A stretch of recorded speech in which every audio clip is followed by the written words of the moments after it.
হাসপাতালে রাতের পরিবেশ অনেক ভয়ানক হয়ে থাকে আমি শুনেছিলাম, কিন্তু এতটা ভয়ানক হয়ে থাকে সেটা আমার কল্পনার বাহিরে ছিল। মাইগ্রেনের প্রচণ্ড ব্যথা আমার অবস্থা যখন মৃতপ্রায়, তখন ডাক্তারের রেফারেন্সের জায়গা হলো অন্য এক শহরের নাম করা এক হাসপাতালে। জায়গা হলো কেবিন নাম্বার 17-তে। রুমটা সারাদিন অনেক মানুষের কোলাহলে পূর্ণ থাকলেও রাতের বেলা থাকে পোকাদের দখলে। দিন গড়িয়ে রাত হলো। আমার সাথে আম্মু আর ছোট বোন রিয়া। আমার কেবিনটা ভবনের একদম শেষের দিকের কোনায়। রাত অর্ধেক হলো আমি ঘুমাতে পারছি না। মাঝে মাঝে প্রচণ্ড ব্যথা কেঁপে উঠছি বারবার। হঠাৎ দরজায় কড়া নাড়ল কেউ, অন্যরা ঘুমাচ্ছে। আমি আম্মুকে ডাকতে চেষ্টা করলাম, তবে আমার ক্লান্ত আওয়াজ একটু দূরের খালি বেডে থাকা আম্মু অবধি পৌঁছায় নাই। রিয়াকে খুঁজছি, আশেপাশে নেই, হয়তো ওয়াশরুমে গেছে। ওদিক থেকে শব্দ আসছে। দরজায় লোকটা নক করেই যাচ্ছে, যেন দরজা ভেঙে ভিতরে এসে পড়বে। নিজের সাথে যুদ্ধ করে যেন নিজেকে টেনে তুললাম বেড থেকে। জয়ী হয়েছি যুদ্ধে। একরাশ সফলতার আনন্দ নিয়ে দরজা খুললাম, তবে কেউ নেই আশেপাশে। যতদূর চোখ যায় ডাকাডাকি করলাম, কে কে ছিল এখানে? না, কেউ এলো না, তবে দূরের লাইটগুলো ব্লিঙ্ক করছে। ভাবছিলাম ভুল করে হলিউডের হরর সিনেমাগুলোর সেটে এসে পড়েছি। এসব ভেবে কিছুটা রোমাঞ্চিত হচ্ছি বটে, তবে যখন দেখলাম আসলেই দূর থেকে একটা ছায়া সরে গেল, তখন মুহূর্তে আমার শরীর থেকে ঘাম ছুটতে লাগলো।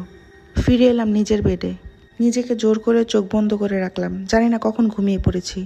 ঘুম ভাঙলো মায়ের ডাকে। নার্স ওষুধ দিয়ে গেছে, খেতে হবে। কথা রেখে খেয়ে আবার ঘুমিয়ে গেলাম। একইভাবে কাটলো আমার আরও দুটো রাত। দ্বিতীয় রাতে ছায়াটাকে আরও কাছ থেকে দেখেছি। প্রচণ্ড ভয় পেয়ে গিয়েছিলাম। চোখের সামনে নিজের রুমের কোনায় আমার অভূতুরে আকৃতির ছায়া দেখলে কে না ভয় পায় বলুন? রিয়াকে এ ব্যাপারে জানানোর পর সে বলে আমার ওষুধের সাইড ইফেক্টের জন্য এসব ভীষণ দেখছি, যার বাস্তবে কোনো অস্তিত্ব নেই। রিয়ার কথা তাৎক্ষণিক নিজেকে স্বাভাবিক করতে পারলেও বিপত্তি ঘটে পড়ে। সে রাতে আবারও দেখতে পেলাম ছায়াটাকে, একদম কাছে আমার, যেন বড়জোর 2 গজ সামনে। এভাবে কেন যেন প্রতি রাতের একটা নির্দিষ্ট সময় এইসব দেখতে থাকি আমি। হঠাৎ ঘুম ভেঙে যাওয়া, সামনে কারো ছায়া, লাইটের ব্লিঙ্ক আর রক্তমাখা বেড। হাসপাতালে সুস্থ হতে এসে যেন উল্টো আমি আরও বেশি অসুস্থ হয়ে যাচ্ছি। হাসপাতালের 6ষ্ঠ রাতে হঠাৎ একটু বেশি অসুস্থ হয়ে গেলাম আমি। রাতে নির্দিষ্ট সময় অপেক্ষা করছি সে অদ্ভুতুরে কিছু মিনিটের। অপেক্ষার ফলাফল পেতে শুরু করলাম রাত প্রায় 3টার আশেপাশের সময়। আজ দরজায় নখ পড়েনি, বরং দরজাই খুলে গেল আপনা আপনি। ছায়াটাকে আজ স্পষ্ট দেখতে পাচ্ছি। ছায়ার একাংশ লম্বা চুলের মতো প্রতিফলন দেখে বোঝা যাচ্ছিল ওটা মেয়ে মানুষের ছায়া। ছায়ার পেছনে আস্ত মানুষটা, রক্তজবা রঙের কাপড় পরা মাঝারি গড়নের মেয়ে মানুষ দাঁড়িয়ে আমার দিকেই চোখ। পেছন থেকে আরও 2-3 জন এসে দাঁড়ালো মেয়েটার সাথে। আমার হাত পা অবশ হয়ে যাচ্ছে, কথা বলার চেষ্টা করেও পারছি না, নইলে অন্তত মা আর রিয়াকে ডাকতে পারতাম।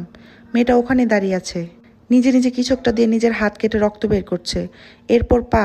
মেয়েটা এসব করতে করতে নিজেই চিৎকার করছে। এই অদ্ভুত পরিস্থিতিতে আরও ভয়ঙ্কর ব্যাপার ঘটলো তখনই। মনে হচ্ছিল মেয়েটার প্রতি আঘাতের ব্যথা আমি নিজের শরীরে অনুভব করছি। রক্তাক্ত হয়ে গেছে পুরো বেড। আমি শুধু সেসব দেখে যাচ্ছি, কিছু করতে পারছি না, বুঝতেও পারছি না কি হচ্ছে। এক পর্যায়ে মেয়েটা নিজের বুক চিরে হাত ভিতরে ঢুকিয়ে দিল। মনে হচ্ছে এ বুঝি হৃৎপিণ্ডটা বের করে আমার সামনে এনে বলবে নাও। এসব আর সহ্য করতে না পেরে আমার শরীরের সর্বোচ্চ শক্তি দিয়ে চিৎকার করে জ্ঞান হারালাম। পরের দিন নিজেকে খুঁজে পেলাম নিজের বেডে। চোখ মেলে দেখে আম্মু কাঁদছেন। পরে জানতে পারি আমাকে নাকি সকালবেলা বারান্দায় পাওয়া গেছে। এরপর দ্রুত হাসপাতাল থেকে রিলিজ নিয়ে ময়মনসিংহে ফিরে আসি। এই 7 দিন 6 রাত আমি সুস্থ হতে যেয়ে আরও অসুস্থ হয়ে গেলাম। তার কিছুদিন পর ওই হাসপাতালের পূর্ব কর্মরত এক নার্সের থেকে জানতে পারি আমাকে থাকতে দেওয়া রুমটাতে অনেক বছর আগে এক মেয়ে ভর্তি হয়, যাকে আমার বর্ণনা মতো খুন করে রেখে চলে যায় দুর্বৃত্তরা। অবশ্য খবরটা ছড়ানোর আগে হাসপাতালের কর্তৃপক্ষ ক্ষমতা আর টাকার জোরে ধামাচাপা দিয়ে দেয়। বাসায় এসেও সে ভয়ঙ্কর মুহূর্তগুলোর কথা ভেবে আমি বহু রাত ঘুমাতে পারিনি। নিজের নিরাপত্তার কথা ভেবে হুজুর থেকে বিভিন্ন তাবিজ আমল নেওয়া হয়েছে, তবে সে ভয়টা আমাকে আজও তাড়া করে বেড়ায়।